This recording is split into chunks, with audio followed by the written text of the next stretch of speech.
салт дәстүр деген. Негізі кеше анау сұрақ негізінде қалай болатынын білмей тұрмын. Сұрақ қойдыңыз бір әлім ғой. Жатырмында жоқ енді. Сол кеше талқыладық қой салт дәстүрді. Қазір мынау екі рет бет ашу, тағы анау бірдеңке салт дәстүр кеше дүниеде кіріп кеткен. Осындай істеушілерге не дейсіз? Тағы басқа. Мынандай нәрсе. Жақсы, керемет.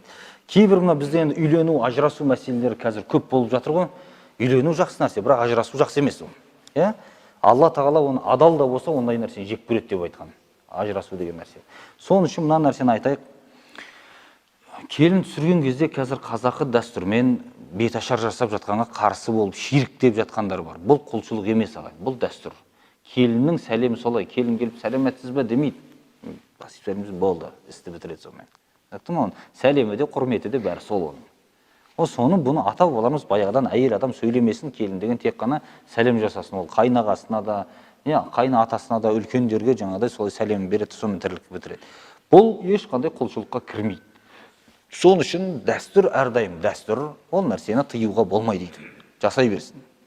Ол ширкке кірмейді. Бұл бірінші мәселе. Беташар жасап жатыр. Беташар қарсы болады. Сонда мен әйелімнің бетін ашып, елге көрсетім ол харам ғой деп жүргендер бар. Шариғи үкімге салып. Шариғат бойынша бетті көрсету деген қаяқта ол харам болыпты. Қай үкімде бар? Қай мазхаб бойынша әйелдің беті харам болыпты? Жоқ ондай нәрсе алайын. Қажылық жасаған уақытта Алла тағала мәжбүрлі түрде беттеріңді ашып қойыңдар деген әйелдерге. Еркек адамның басы ашық болу керек, ихрамда жүрген кезде. Әйелдің беті ашық болу керек, басын ашпайды. Барлық харам жасап жүрме сонда алындар? Жоқ. Бетін ашу ол күнәға жатпайды ол. Бетін ашып келінге ол таныстыр ол елге.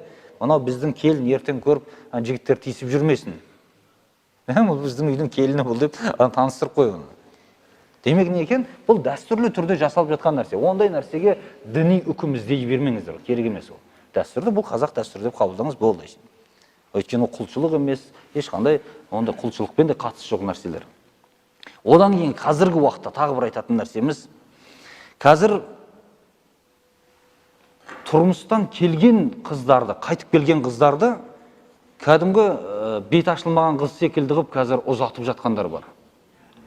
Оларды алып келіп беташар жасап жатқандар бар. Қазақта қай жерде ондай қайтып келген қызға беташар жасалған екінші тұрмыс құрса? Ол дұрыс емес ол. Бұл нәрсе ажырасуға үлкен себеп болып жатыр. Тыныш тұрған отбасыларды ажырасуына себеп болып жатыр. Неге? Өйткені анау бір күйеуінен ажырасқаннан кейін қолында бір баласы бар, екі баласы бар, сонымен басқа біреуге тиеді, кәдімгі беті ашылып, бет ашылмаған қыз секілді солай келін болып түсіп жатыр. Ол содан ана подружкасына айтады: ажырасып кетпей, басқасына тиіп аласың, одан жақсысын тауып аласың деп азғырып отыр.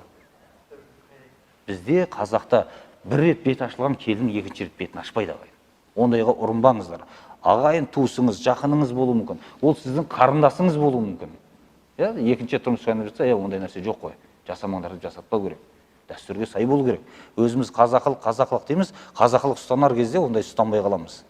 Соның үшін не екен? Бұның соңы жамандық қалып барады. Басқа елдерді бұзатын нәрсе болып жатыр.